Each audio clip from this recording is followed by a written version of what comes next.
வணக்க மக்களே, நான் தான் ஜாக்சன்.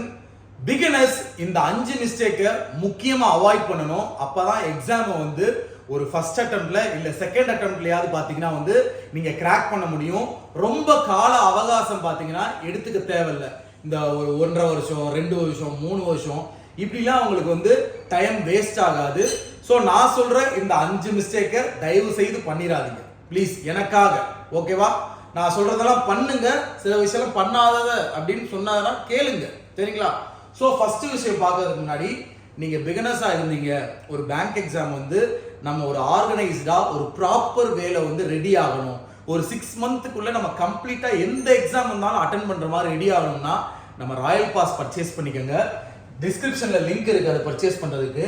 CWJ50 அப்படின்ற கூப்பன் கோட் ஆஃபர் போட்டிருக்கோம். இப்ப பை நவ் கொடுத்து லிங்கை கிளிக் பண்ணி பை நவ் கொடுத்து CWJ15 போட்டீங்கன்னா உங்களுக்கு பார்த்தீங்கன்னா வந்து 1999 நம்ம ராயல் பாஸ் வச்சிருக்கோம். அது 50% ஆஃபர்ல உங்களுக்கு கிடைக்கும். இதுக்குள்ள A to Z பேங்க் எக்ஸாமுக்கான வீடியோ கோர்ஸ், மார்க் டெஸ்ட், முக்கியமான விஷயமே ஹைலைட் PDF கோர்ஸ் தான். எக்ஸாக்டா எக்ஸாம் லெவல்ல உங்களுக்கு இருக்கும். பேங்க் எக்ஸாம் பிலிம்ஸ் லெவல்லையும் மெயின்ஸ் லெவல்லையும் நிறைய PDF இருக்கும், டாபிக் வைஸும் இருக்கும், எக்ஸாம் வைஸும் இருக்கும். எடுத்து சால்வ் பண்ணி பாருங்க. ஸோ ஃபர்ஸ்ட் விஷயம் வந்து பார்த்தீங்கன்னா வந்து பிகினர்ஸ் பேசிக்ஸை இன்டெப்தாவே படிச்சு முடிக்காம சும்மா ஒரு அரைகுறையா படிச்சுட்டு moderate to high level some solve பண்ணி பார்க்கறது. இதே பார்த்தீங்கன்னா வந்து உங்களுக்கான எக்ஸாமை கிராக் பண்ண விடாம தடுக்கிறதுக்கான ஒரு விஷயம் தான் இது, சரிங்களா? பேசிக்ஸை ஃபர்ஸ்ட் இன்டெப்தா முடிக்கணும், சரிங்களா? அத மாதிரி பார்த்தீங்கன்னா வந்து ஒரு செகண்ட் பாயிண்ட் பார்த்தீங்கன்னா, ஒரு பிலிம்ஸ் 2 பிலிம்ஸ் ஃபெயில் ஆயிட்டோம்னா வந்து நம்ம தவறா கெரியரை சூஸ் பண்ணிட்டோமோ, நம்ம ஸ்கிப் பண்ணிடலாமா அப்படின்னு யோசிக்கிறது. அது மிகப்பெரிய தவறு. நீ ஒரு விஷயத்துக்குள்ள வந்துட்டேன்னா அதுல இருந்து ஜெயிச்சு காட்டணும், சரிங்களா? வந்துட்டு எல்லாருமே ஃபர்ஸ்ட் பிலிம்ஸ் ஃபெயில் ஆகிதான் அடுத்து பாஸ் ஆகுறியா? அந்த ஃபர்ஸ்ட் பிலிம்ஸ் உனக்கு பிராக்டிஸ் எக்ஸாமா எடுத்துக்கோ. என்ன தப்பு பண்றேன்னு பாரு, அதை ரெக்டிஃபை பண்ணு. கண்டிப்பா அடுத்த வர எக்ஸாம்ல நீ கிளியர் பண்ணிடுவ, சரிங்களா? ஸோ அடுத்து பாத்தீங்கன்னா தேர்ட் வந்து கன்சிஸ்டன்சி. ஸோ கன்சிஸ்டன்சி பாத்தீங்கன்னா நமக்கு வந்து டெய்லியுமே படிக்கிற விஷயம் நமக்கு இருக்கணும். தினமும் ஒரு 5 to 6 hours ஆறு நீ டைம் ஸ்பெண்ட் பண்ணி எல்லா சப்ஜெக்ட்டுக்குமே ஈக்குவல் இம்பார்ட்டன்ஸ் கொடுத்து படிக்கணும். நிறைய பேர் என்ன செய்வாங்கன்னா, ரீசனிங் அவனுக்கு கத்துக்கும் போதே பிடிக்கும். ரீசனிங்கை பார்த்தீங்கன்னா நல்லா படிப்பான்.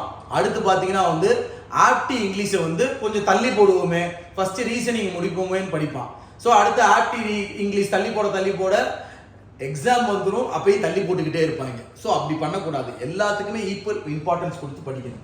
தேர்டு வந்து கன்சிஸ்டன்சி சொல்லிட்டேன். கன்சிஸ்டன்சி மெயின்டைன் பண்ணணும்.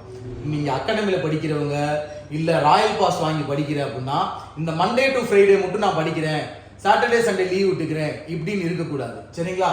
மண்டே டு சண்டே வரை நீ படிக்கணும், சரிங்களா? அடுத்து ஃபோர்த் வந்து ஈக்குவல் இம்பார்ட்டன்ஸ். இப்போ சொன்னேன்ல, ஸோ பிலிம்ஸ்க்கும் மெயின்ஸ்க்கும் அட் அ டைம்லேயே நீங்கள் படிக்க ஸ்டார்ட் பண்ணணும். சில பேர் நான் பிலிம்ஸ்க்கு மட்டும் படிச்சு முடிச்சுக்கிறேன், அப்புறம் மெயின்ஸ்க்கு ப்ரிப்பேர் பண்ணுறேன், கரண்ட் அஃபேர்ஸே படிக்க மாட்டான். நீங்கள் ஒரு பிகினர் எடுத்து பார்த்தீங்கன்னு வச்சுக்கோங்களேன், கரண்ட் அஃபேர்ஸ் படிக்கிறதுக்கு அவனுக்கு வலிக்கும். வெறும் ரீசனிங் ஆப்டி இங்கிலீஷை மட்டும் ஏதோ படிச்சுட்டு current affairs daily current affairs படிக்கிறான்னு சொன்னாலும் கேட்க மாட்டாங்க.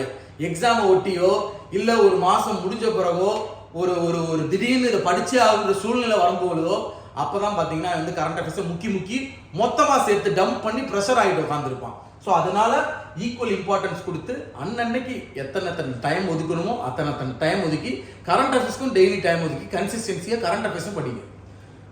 5வது கம்பேர் பண்றது, சரிங்களா?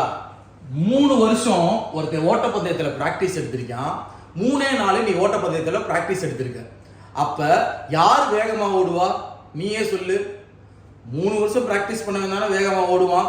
அதே மாதிரி தான் இந்த பேங்க் எக்ஸாம்லையும் நீ வந்து ஒரு மந்த் ஒரு 3 மாசம் ப்ரிப்பேர் பண்ணிட்டு போய் டெஸ்ட் எடுத்து பார்க்கறதுக்கும் ஒருத்தன் 3 வருஷம் ப்ரிப்பேர் பண்ணிட்டு போய் டெஸ்ட் எடுத்து பார்க்கறதுக்கும் வித்தியாசம் இருக்கு. அவனுக்கு அதிக மார்க் வரதான் செய்யும். நீ வந்து அவனை மாதிரி அதிக மார்க் எப்படி படிக்கணும், எப்படி நம்மளை இம்ப்ரூவ் பண்ணிக்கணும்னு தான் பார்க்கணுமே தவிர ஒருத்தவனை பார்த்து நீ டிமோட்டிவேட் பண்ணிட்டு நீ உன் ப்ரிப்பரேஷனை வந்து விட்டுறாத. அதெல்லாம் சொல்லுவேன். ஸோ இந்த 5 மிஸ்டேக் அவாய்ட் பண்ணுங்க, கண்டிப்பா நீங்க கிளியர் பண்ணலாம். நான் திரும்பியும் சொல்றேன், கிராக் வித் ஜாக்ல பாத்தீங்கன்னா வந்து நம்ம வந்து ஆஃபர் போட்டிருக்கோம். அந்த ஆஃபரை யூஸ் பண்ணிக்கோங்க. நீங்க பிகினரா இருந்தா வீடியோ கோர்ஸ் வந்து யூஸ் பண்ணிக்கோங்க. 499க்கு வந்து பாத்தீங்கன்னா வந்து நம்ம ஆஃபர் போட்டிருக்கோம். அத மாதிரி PDF கோர்ஸ் பாத்தீங்கன்னா வந்து 599க்கு நம்ம ஆஃபர் போட்டிருக்கோம். மார்க் டெஸ்ட் 1 இயர் வேலிடிட்டிக்கு ஆஃபர் போட்டிருக்கோம். இது போக இந்த ராயல் பாஸ்ல banking awareness video, interview video, current affairs PDF, computer awareness PDF, insurance awareness PDF.